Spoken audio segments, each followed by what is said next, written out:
أعوذ بالله السميع العليم من الشيطان الرجيم بسم الله الرحمن الرحيم وصلى الله وسلم وبارك على سيدنا محمد وعلى آله وصحبه أجمعين. Mes chers frères et sœurs, assalamu alaikum wa rahmatullahi ta'ala wa barakatuh. Chers internautes, téléspectateurs de GML TV, bienvenue à cette série, Inch'Allah ta'ala, d'exhortation au cours du mois du Ramadan. Donc, on a commencé à parler un peu, si vous voulez, des prérequis qu'il faut avoir avant, Inch'Allah, d'entamer le mois du Ramadan, avant de commencer à cheminer dans la spiritualité et de profiter de ce mois béni. Donc, avant qu'on parle de la spiritualité, avant qu'on parle de l'objectif qui est la piété, comme cité dans le verset coranique qu'on va citer, Inch'Allah, prochainement. Donc, que l'objectif de ce mois du jeûne, c'est, comme il a dit Allah dans le Coran, « La'allakum tattaqoun » ainsi atteindrez-vous la piété. Donc cette piété, elle va résider quelque part. Il va résider dans le cœur. Comme il a dit le prophète sallallahu alayhi wa sallam, « At-taqwa hahuna wa ashara ila sadrihi sharif » Comme ce qu'il a dit le prophète sallallahu alayhi wa sallam, la piété est là. Et il a fait signe vers sa noble poitrine. Donc ce cœur qui est le récipient, qui va recevoir la piété. Et avec la piété, la science, la sagesse, etc. Les bonnes qualités, la bonne moralité, tout ça, c'est le récipient qui est le cœur. Mais ce cœur, il doit être lavé, il doit être purifié, il faut le préparer. Il faut le préparer pour recevoir cette piété que chacun de nous doit chercher.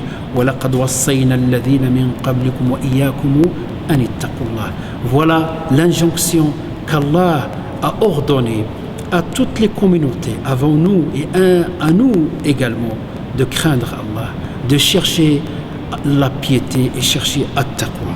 Donc, nous allons cheminer, Inch'Allah, durant ce mois du Ramadan et profiter de cette spiritualité pour qu'à la fin du mois du Ramadan, on aura, Inch'Allah, atteint le niveau de la piété, de la taqwa. Et pour cela, il faut préparer le lieu de la résidence de taqwa. Il faut préparer le récipient qui reçoit cette piété. On a parlé la première fois de Ash-Shirk. Et Allah Azza wa Jal nous met en garde contre Ash-Shirk. Et d'après le hadith du prophète sallallahu alayhi wa sallam que je citais, qu'Allah subhanahu wa ta'ala se manifeste à toutes ses créatures la nuit marquant la moitié de Sha'ban et pardonne à toutes ces créatures à l'exception des associateurs, les mushriks ou l'associateur et mushahin, le rancunier. On doit se débarrasser de ces deux-là. On doit purifier le cœur de ceux deux, entre parenthèses, ces deux impuretés qui vont nuire à la piété dans le cœur. Donc on a parlé de shirk et Allah dit dans le Coran, tout en nous mettant en garde et nous mettons en garde contre shirk, Allah Azza wa Jal dit وَمَا يُؤْمِنُ أَكْثَرُهُمْ بِاللَّهِ إِلَّا هُمْ مُشْرِكُونَ. Et la plupart d'entre eux, on croit en Allah qu'en lui donnant des associés. Donc la plupart, ils croient en Dieu, mais ils tombent dans le polythéisme. Qu'Allah nous préserve. Apprenez par cœur, mes chers frères, le dua que j'ai cité la dernière fois et que le prophète sallallahu alayhi wa sallam a enseigné aux compagnons. Il s'agit de dua suivant. Allahumma inna na'udhu bika an nushrika bika shay'an na'lamu wa nastaghfiruka lima la na'lamu. Et on a vu que le shirk peut prendre deux formes. Shirk majeur, qu'on demande à Allah qu'il nous écarte de ce shirk, le shirk mineur qui peut être imperceptible comme l'ostentation et quelque chose qui peut traverser les cœurs sans faire attention. Donc on demande à Allah qu'il nous purifie, qu'il purifie nos cœurs de ce shirk. Aujourd'hui nous allons parler en quelques minutes également de deuxième obstacle. Il est encore aussi important que shirk, parce que Ash-Shahna, si vous voulez, c'est quelque chose, la rancune, c'est Shahna. Ash-Shahna, c'est quelque chose qu'on observe entre les frères et sœurs, entre les croyants, lorsque ils célèbrent ensemble des fois la prière côte à côte et des fois les cœurs sont très loin les uns des autres. C'est pour cela le prophète sallallahu alayhi wa sallam nous a dévoilé le plan de Shaitan, oui je répète, le plan de Shaitan, la stratégie si vous voulez de Shaitan. Dans un hadith qui est rapporté par l'imam Muslim, Inna shaytana ya'isa an ya'budahu al-musalluna fi jazirati al-arab ولكن في التحريش بينكم إن الشيطان يئس أن يعبد في جزيرة العرب ولكن في التحريش بينكم. Donc ce plan est dévoilé par le prophète sallallahu alayhi wa sallam.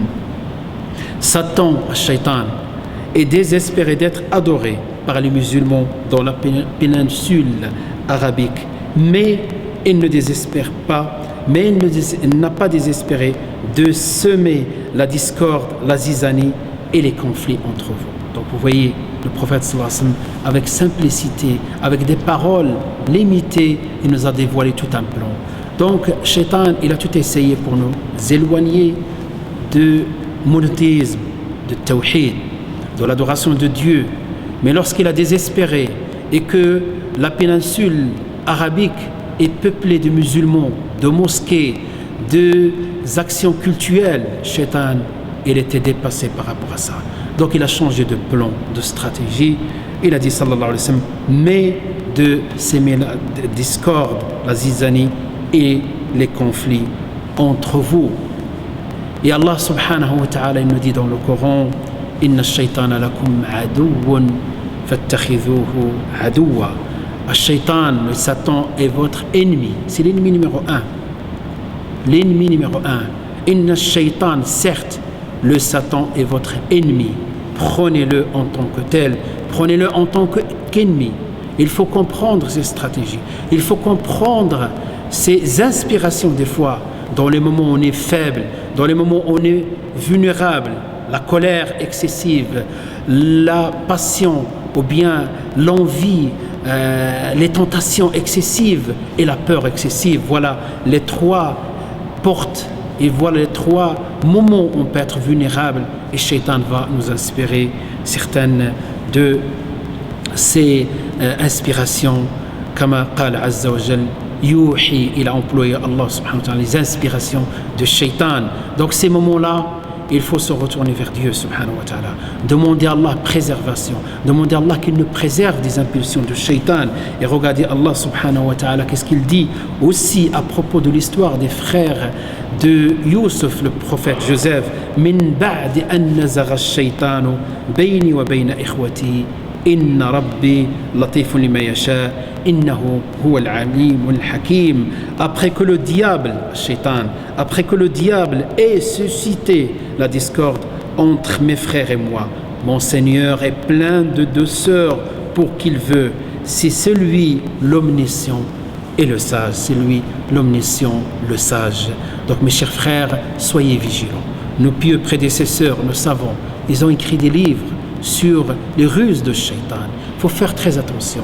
Pensons qu'il y a des choses qui peuvent être de l'inspiration de Shaitan, mais il faut qu'on soit vigilant, il faut qu'on évite, il faut, comme le prophète sallallahu alayhi wa sallam nous a enseigné un certain nombre d'enseignements. أقول قولي هذا وأستغفر الله لي ولكم فاستغفروه إنه هو الغفور الرحيم. Chers frères et sœurs, on aura Inch'Allah dans la prochaine rencontre l'occasion de parler comment être Inch'Allah en conformité avec la sunna du prophète sallallahu alayhi wa sallam dans ces conditions-là. Subhana rabbika rabbil izzati amma yasifun wa salamun ala al-mursalin walhamdulillahi rabbil alamin.